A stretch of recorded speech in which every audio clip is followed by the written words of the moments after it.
Hi there, welcome to Supercharged Fridays, 122nd week of live streaming right here on LinkedIn, Facebook, and YouTube. I have a quick favor to ask. So, I am not home, as you can tell. I'm actually in Frankfurt, of all places, and I'll explain why in a second. But before we get going, I just want to make sure that you can hear and see clearly because I keep getting these weird error messages. I'm not sure if the Wi-Fi is good enough. Can you let me know? Is it clear? Am I glitching? Are there little squares on my face? Let me know, because otherwise I'll make the changes as required. I'd really appreciate it. Some sign of life would be great. Kevin, more importantly, do you hear me? Hey Dan, good morning. Morning, my friend. Bright and early for you. The hearing is usually okay. Can you see me properly? Is it clear? The mic is also tilted. Do you see me properly? Is the Wi Fi strong enough? Tell me, and I'll explain what I'm doing here and why I'm not home today. Hopefully, everything is smooth. Uh, every live stream, first few minutes, we have to check. It doesn't matter if you've done this 100 times. So, yeah, yeah, keep me posted. If you're watching on YouTube, let me know on YouTube as well. You can hear me and you can see me as well, hopefully. The clarity of the imagery, all good? Okay, thank you, Kevin. Appreciate that. Hi, Ashok. Thank you for joining. Old friend. Hi there. Nice to see you guys. Good morning. Good morning. Good afternoon. Lovely. So, Christine, nice to see you here. Perfect. Hi, Finland. We have Finland in the house. We have Virginia in the house. You guys are awesome. Thank you for joining. How's it going? It's been a week, crazy week. How's it going? And I am in Frankfurt, last minute trip. It wasn't supposed to be happening because I was supposed to be live with the lovely Sam Yankovic, and we were supposed to talk about expensive communication mistakes. We had everything planned, everything figured out. And then you see a big picture of Kevin, you don't see me. Huh? Okay, I don't know what that means. Hopefully, nobody else has that problem. If you're seeing Kevin in your dreams at 5 in the morning, Dan, I hope that's just you because nobody else is saying anything. So, yeah, last minute we made a decision to come here because Elton John, Elton John, I'm still standing. So, Elton John is doing a farewell tour and he's performing in Frankfurt tonight. So, we were like, let's live a little. So, just drove down. The good thing about Europe is, particularly Western Europe, like 2 hours drive here, there, north, south. The part where we live, you reach a new country. So here we are, drag the kids along. Another reason I've got to say is it's a long weekend here, particularly in Catholic countries. It's a long weekend. It's Ascension, so we took advantage. That's what I'm doing here. Okay, okay, good.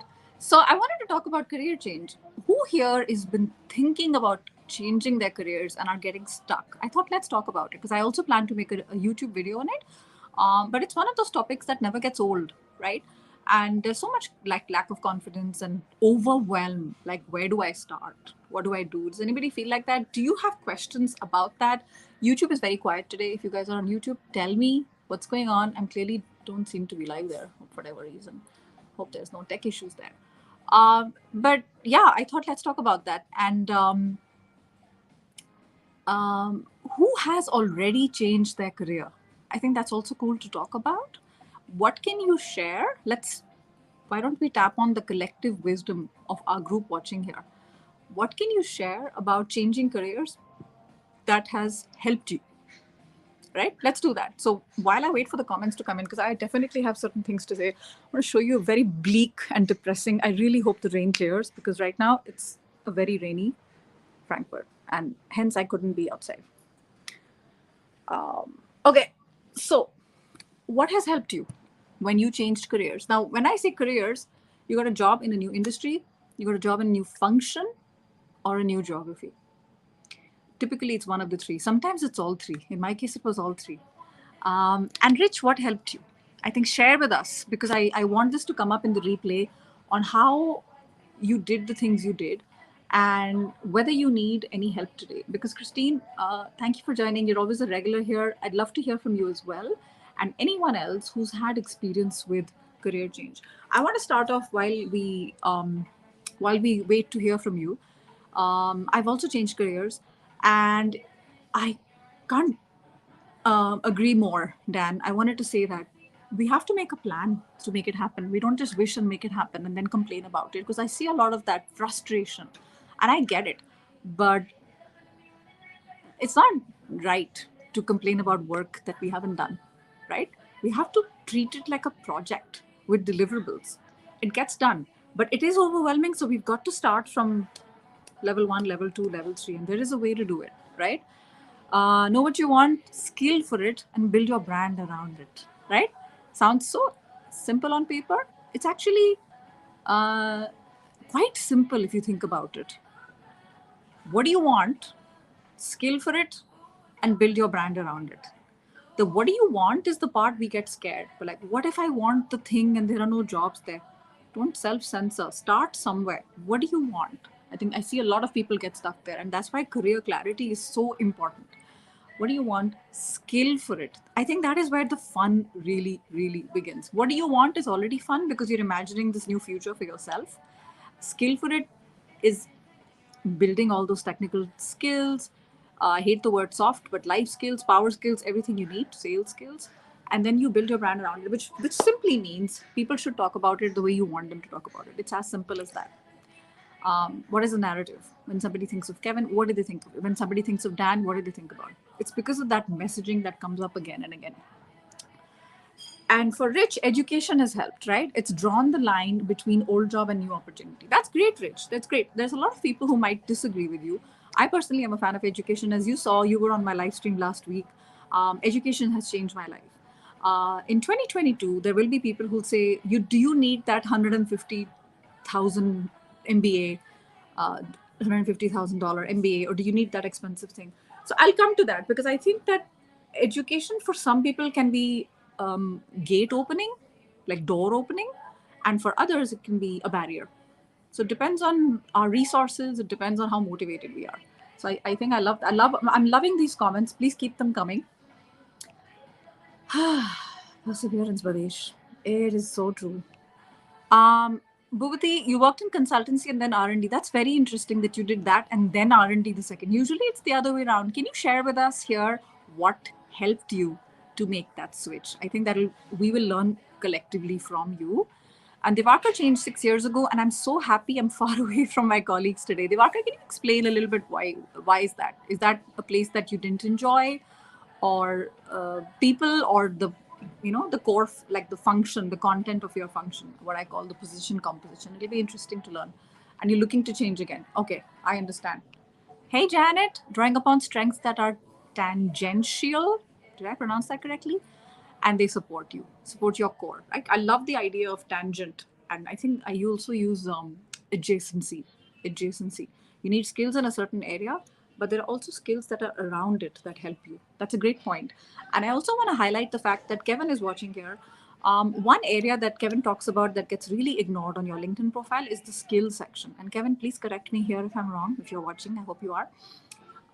The skill section on your LinkedIn profile has code behind it. So when people are looking for a certain person in a certain, let's say, geographic area, one of the things that helps you to come up in the search results is if you already have a plus, like a check on some of the core skills that that company is looking for. And LinkedIn has changed a lot when it comes to the skills section over the years. It used to be you have certain number, you can only do that. Now you can even add skills to positions that you've held. Although I haven't seen that in action, but I know this to be true. So skills is a hot one that people think, yeah, this I've got, I'll do the other stuff first. I would say don't ignore that completely. Old hand. Come on, Risto. Who are you calling old? Huh. You're just a couple of years older to me. If you're calling yourself old, you're calling me old. Speak for yourself, okay? Old hand like me has changed not only jobs but industries too. The best help was the network, word of mouth, seeking places that have been difficult to fill. Willingness and ability to move from one place to another. A good start is to do critical career review to help you to figure out your real competencies. Wonderful. If you guys are not familiar with Risto, please follow him on LinkedIn. He's experienced, wise. I will use that instead of old hat. And shares a lot of interesting career models that are very visual and that help you as well. to figure out the bigger picture for yourself. And Rich says, be ready to demonstrate that what you learn in the old job applies in the new role. That's very true. That is what we call transferable skills, right? You want to be able to connect those dots, even if you think today that that looks impossible. There is a way to do it. And the more creatively you do it, the better, right? And people who are on a career pause, they tend to think that they can't connect the dots between their career pause and looking for their ideal job, right? Completely rubbish. Because when you're on a career pause, you are demonstrating leadership skills, whether it's in your family, whether it's in a volunteering capacity, association, anything, even if you're not getting paid for it, it's not the point. In fact, LinkedIn doesn't make that distinguish. Work experience is still work experience. So if you can connect that and show that, I was taking care of a sick relative, I was taking care of a newborn, end-to-end responsibility, use business language. I'm not saying use jargon, but there is a way to do it. And the more open you are, the more creative you are, the better. And like Ristu said, right? Yes, your network is there. Yes, word of mouth is there. But you gotta be willing. You gotta be willing. It takes a little courage. But that little courage, it goes a long way and you reap the benefits for such a long time. So I love that. Is it worth mentioning? It is worth mentioning that we should research the pay of the role when transitioning to ensure it matches. Of course, definitely. I don't like it when people say, "Oh, you're changing industries, so that's too bad. You're gonna have to take a cut in salary." Not always, right? In some places they may, but in all places it doesn't mean that just because you're changing, you have to discount your past experience. Particularly if you've come from a different industry, you bring a new set of eyes and you bring transferable skills. So negotiation is one aspect, but definitely part of negotiation is researching the comp and ben of the current role to avoid disappointment in the future. So that's a really great point. So Bujit has changed from the FMCG environment, in case anybody's not familiar, that's fast-moving consumer goods, like toothpaste, toilet paper, stuff like that, to building materials, back to FMCG. I think if you're willing to adopt, one second, Mr. If you're willing to adopt the approach, the job with the learning attitude, it's not that hard. It's important to show and work on your strengths. I think that the words that are coming again and again in our chat today is willing, skills, and almost, reading between the lines, the learning and the growth mindset, as opposed to a fixed mindset. People with fixed mindsets will tell you it's impossible. You want to move to a new role, you want to move to a new brand new industry, you've never done it before. They don't take people outside of pharma. That's not true. So one is the network and also the quality of your network, but it's also related to learning mindset. I don't know it yet. Very powerful word, yet. So I'm so glad you shared that, Subhajit. Skill section is amazing. So check out your skill section and do the necessary work. And if you don't know what I'm talking about, follow the one and only Kevin D. Turner. Follow his featured section on his LinkedIn profile. He does amazing work on all things profiles, works with many different companies as well. And if your company is looking for someone to spruce up your profile, Kevin's your man. So you're very welcome. Get into the position, Janet says, willing to learn, be an expert that is available to be taught while being the expert. Be amenable. You're right, Janet. I think the expert part, I would say that's a great way of looking at it. I always say be the student, but be the expert at being the student. Be the expert at being the student. I think that's a great point. So I love that.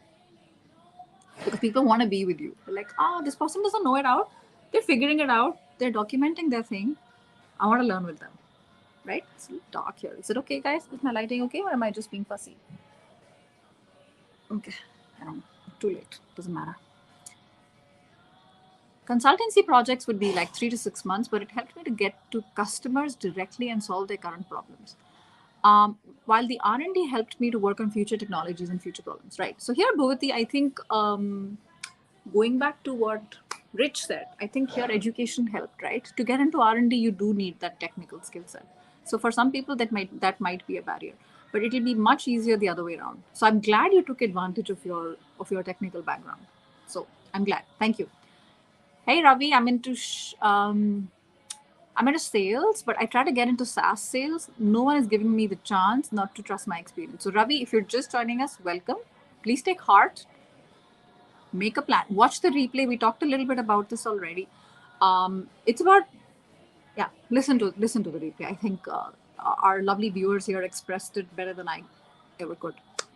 And I always look at covering different areas of expertise and skills in my domain of work. So, for example, moving from IC, so individual contributor, to project management, to product development, customer facing role, etc. That's a great point. That's a great point. I'm glad you did that, because you're covering your bases, right? Because you know, come on, put yourself in the shoes of those people who are going to be hiring you. They want to know this, right? Do you know your stuff? Can you solve problems in that stuff? You got to show that in your messaging. When I transitioned into recruiting, Dan said, I actually went up in pay, 5,000 British pounds. Very nice, Dan.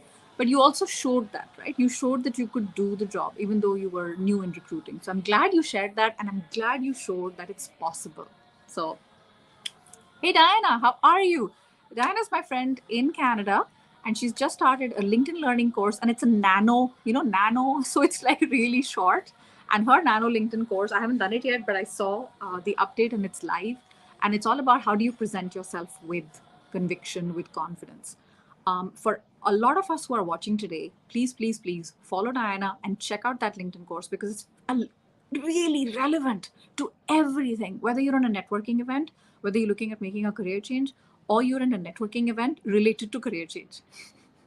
How you introduce yourself is, you need to be strategic about it, not randomly throwing out stuff, but obviously with confidence. The delivery matters as much as the content, but also the content. And Diana shows you how to do it. She's a great person to follow on LinkedIn, and you guys are amazing. I'm so happy that you're here. Nishan says, I've moved from the FMCG distribution handling to fintech, which is purely IT data driven, and I'm in self doubt about my future, even if I survive for 2 years, because I'm scared of IT and data. But Nishant, you are already doing it, right? I'm not patronizing here. You're already doing it. In the beginning, I think everything is scary. Like data for me is scary. But when we understand it and we start speaking the language, it gets a little easier, doesn't it? So stay there, stay where you are. I think that reflection is very interesting. And learn something about yourself, learn more about data and IT, give it a fair amount of time. And at the end of it, if you don't like it, it's different. But fear, I don't know if anyone has any advice for Shant. Fear is a, I want to say a bad word, it starts with a B. Fear is a, it can either protect you or it's ego, it's instinct. The gut or the ego are very sometimes overlapping, right? Yep. Morning, Kelly. How you doing? Thank you, Janet. I appreciate you being here. Super happy that you're here. 28 minutes. Nano learning. Can't get better. It's really good for people who don't have time, but they are interested in power packed content. No fluff. Who has time for fluff? 2 years of pandemic, kids, climate, war, bad news, inflation, recession. Put up your hand if you have time for fluff. No. Which is why I love the idea of LinkedIn learning courses that are focused on content. I agree. If that's you, Christine, Dan is such a great example of showing that I have also taken an increase in salary when I changed as well. So it's definitely possible. Awesome. You just joined. Give it time, Nishant. I get it. Surround yourself with people who have a learning, student, growth mindset. People who are figuring it out as much as you are. Check out a YouTube channel where people are talking about IT and data, and they have a fun way to look at it. I mean, in 2022, we have access to so many things at our fingertips that we didn't have before. So, love it. Bhuguti says, understanding one's career development goals, the North Star is important, right? Particularly what we talked about in the beginning. What do you want? So, that's a great point. And Anna says, I taught high school, I'm guessing it's high school students, to introduce themselves in 30 seconds at my networking keynote the other day. And I'm so and so. I'm currently, what do you do? I'm known for pop, pop, pop. I'd like to learn more about pop, pop, pop. How cool is that? Diana is also a past guest on Supercharge Fridays. If you write her name, Diana Waiki Chan, and write hashtag Supercharge Fridays in the LinkedIn search window, you'll find it. She gave a great talk on personal branding and the 5 Ps. Amazing. I'm not in Italy, but I'm in Germany. But in Italy, they would be like, it's that good. It is that good. It's amazing to be able to transfer your skills into a new career. Let me know you guys can hear me properly because there's a lot of suddenly noise at the back. I think it's coming close to lunch here. Or families are coming. I better get going. Who you surround with matters. Absolutely 100%. Bhupati, check out this comment by Risto. Fantastic. Fantastic. Thank you, Diana. Really good. I think just last thing I want to say is your why matters as well.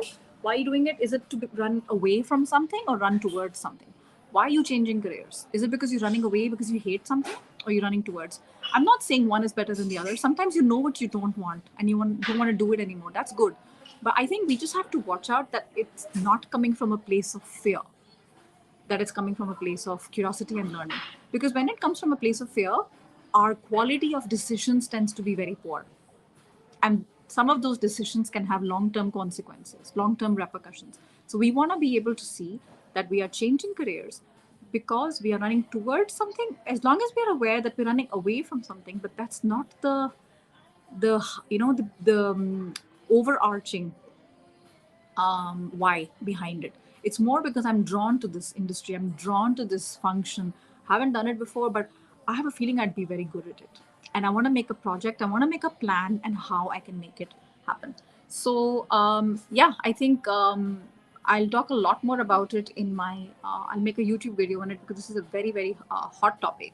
Typically, I think, Rich, you said, so we have 4 barriers, perceived barriers to change, right? Lack of education, we don't have the right skills, bias when it comes to certain demographics, age, gender, for example, and also the network. So we need to address those as well in our plan. Because I think the education is not really a barrier unless the profession we're interested in needs a license to operate. Doctor, lawyer, a pilot flying my plane, he better have the license, right? Those are non-negotiables. But I don't know where else does it say that if you want to do data or IT, you should have studied data or IT. If you want to do like brand management, you should have only studied marketing. Where is the data? Where is the research that says that performance and success in a certain role is related to education in that role? Not, you'll never find it because it doesn't exist. So we need a little bit of a nudge. That really our bias. Skills we talked a lot about, transferable skills. So many people here have changed careers. If you want to know more, connect with each other and find out ways on how they showed transferable skills in very practical examples. And the bias related to age and gender, I'm not going to say it doesn't exist. It's 2022. I would love to say it doesn't exist, but it does. The point is, you can do anything. Still, you can do anything. Women are flying fighter jets, men are working in daycare. A lot has changed in the last 30, 40 years. It's not the world our parents lived in. So I'm not saying everything is the way it should be. It takes time. But in the meantime, do what you can, right? Focus on what you can control.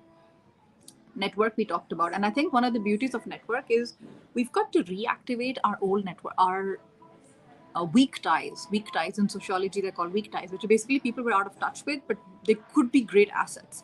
And not just reaching out because you need a job, just rekindling those ties and staying in touch with each other, expanding the quality and quantity of your network. It's not just about one or the other. You do need both. So I would say it's possible and totally possible to pivot, and I think you deserve to have joy and meaning and fulfillment. And this is one of the reasons that Diana and I do what I do, and so many other coaches who are watching as well, right?